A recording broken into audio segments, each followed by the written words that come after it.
This is Review 13, questions 20 through 29. So on question 20, we're looking at using the regression part in your calculator to be able to find the equation for it. So that means I'm using stat. So whenever we talk regression, we're talking about using stat.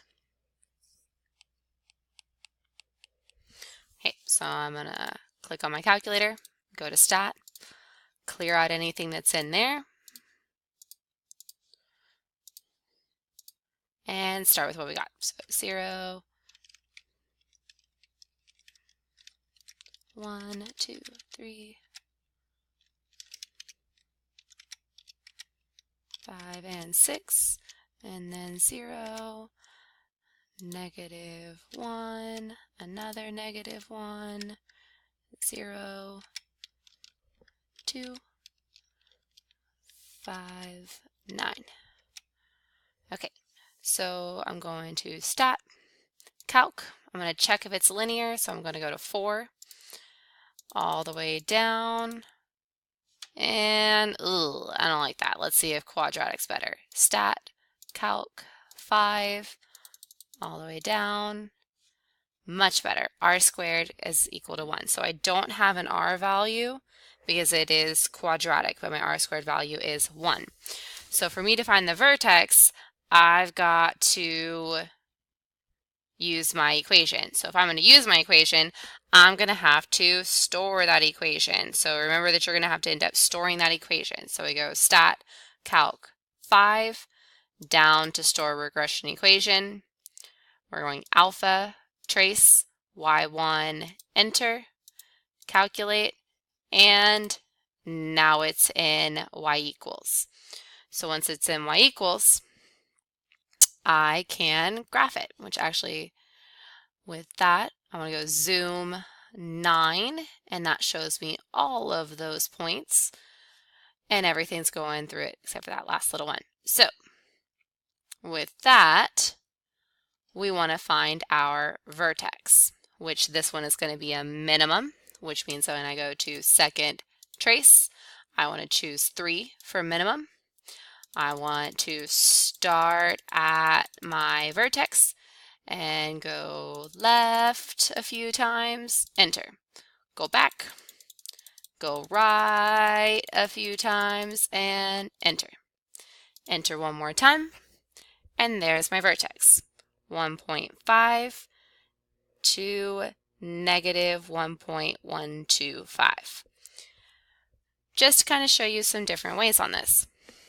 See how here I've got a 0 and a 0. So 1, those are my x-intercepts because I got that 0 on it. But notice how these two are also the same. Those are what we call symmetric points. So if I'm looking at equal distance between my x-intercepts and those symmetric points, that has to be my vertex. So I'm looking at the fact that I've got 0, 1, 2, 3, so those are equal distance, which means halfway between 1 and 2 is 1.5. So I can use that, and I could actually say, okay, I know that it has to start at 1.5. I just got to figure out my y value. So you could go second trace 1 and put in 1.5, and it spits out the -1.125. So just a different way of doing it. Okay, let's look at the next one.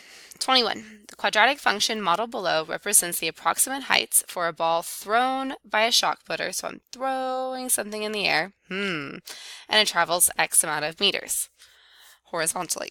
Use a regression calculator to find the equation of the line of best fit. So I'm again looking in stat.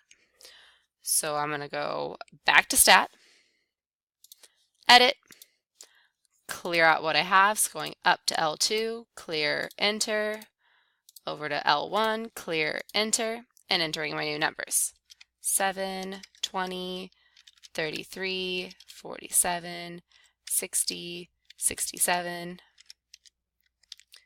8, 15, 24, 26, 24 again, 21. Okay, so I'm seeing something here too. Oh man, we've got some symmetric points. So it's increasing and then goes by decreasing. So that's another way of being able to know that this is quadratic. I've got that increase and then back decreasing, which again we know from putting that shock put or the ball into the air. So I'm not even going to waste my time with looking at linear.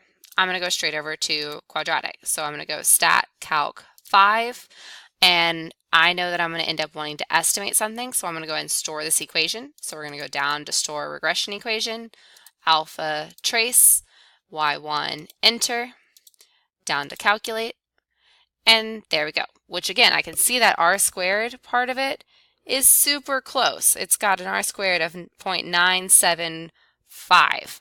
That's super close to 1. So this one's going to be good to go. So then I'm going to go for this one. I'm going to take it to the nearest hundredth again. So y equals negative 0.01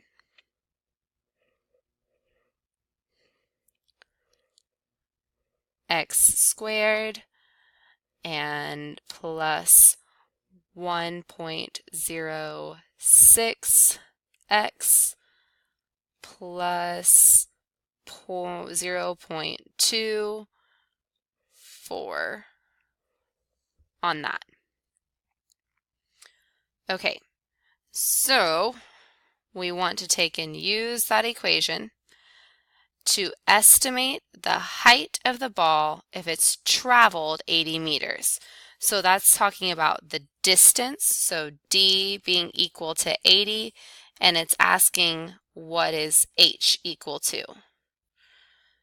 So then that means that they're giving me an x value since distance is in the x spot, and they're asking y. So I would have 80, and then I want for the other piece to be what is my y value. So what's the height for that? So it's giving me that x value for once. So with that, I have a few different ways of going about it. If I go to my graph and I do zoom 9, I can see all of my points in there. But if I look at my distances, it doesn't include 80. So if I go to try to find doing second trace 1, it might not give it to me. So if I do second trace 1, I do 80, I get an error message. That's because it can't see it. So if we go back to my graph and I zoom out, so zoom 3, enter, super zoomed out, but now I can see all of them on there. So if I go second trace 1, type in 80, there's my answer.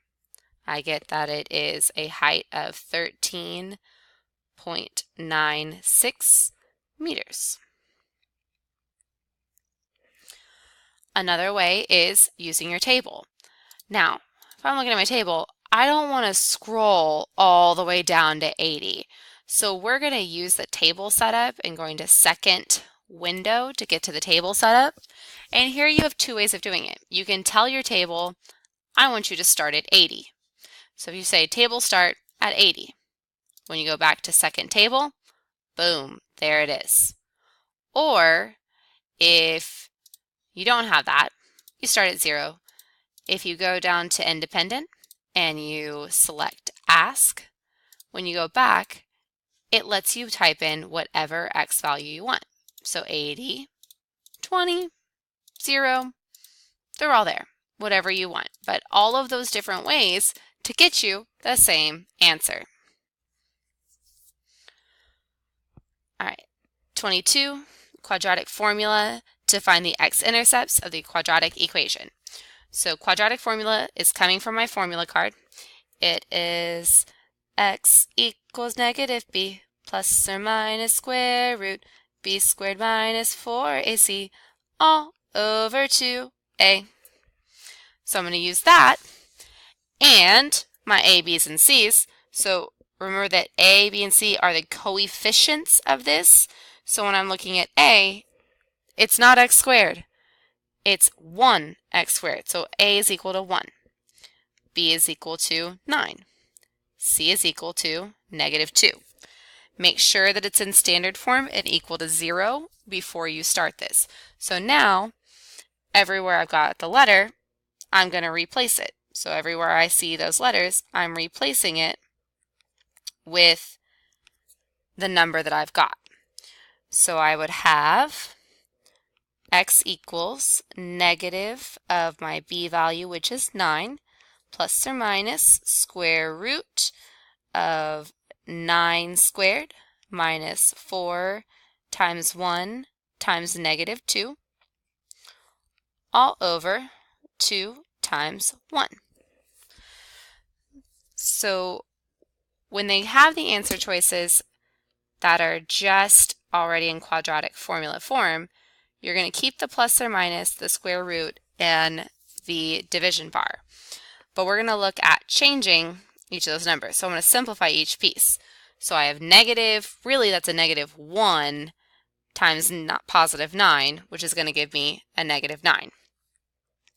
And then I'm looking at all of this, what we call the discriminant, in our calculator and making that happen. So if you kind of do the in-between on it, 9 squared is 81, and then -4 times 1 times 2, -2 would be +8. So I'd add those together and get 89. And then I do 2 times 1 and get 2. So if those are my answer choices, then I'm done. But if it wants the actual x-intercepts on it, and it wants it in x-intercept form, then I've got to break apart the plus or minus.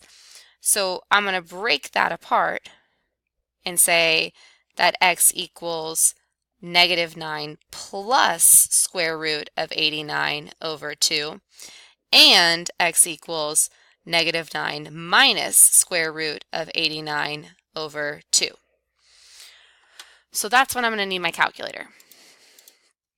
So with this, we're going to use alpha y equals. So I've got a big old fraction bar, and I go for it. -9 plus square root of 89 over 2. Enter. So I have one of those x-intercepts and those things here on 0.22. And then I have another one. So then I'm going to come back up here. I'm going to highlight it. I'm just going to bring it down, and I'm going to go edit this and just turn that plus sign into a minus. Click enter. And there's my second solution. Okay, so just to make sure, you can see an answer choice that looks like this, or you can see an answer choice where they do it as x-intercepts. So you need to make sure that you're ready to see both answer choices on a test. Okay, 23. We're looking at exponent rules. So I've got to go to my formula card and make sure I know what's going on with my exponent rules. So the first thing I notice is the fact of having this exponent outside of my parentheses. So that one leads me to power of power, which says power raised to another power. Then I'm going to take and multiply those exponents. So I'm going to make sure that that happens for each thing's inside of it. So make sure that you realize that we have an 8 to the third power. And then I also have c to the 5 times 3 power. And then if I look at my next one, I'm going to have c to the 8 times 1/2 power.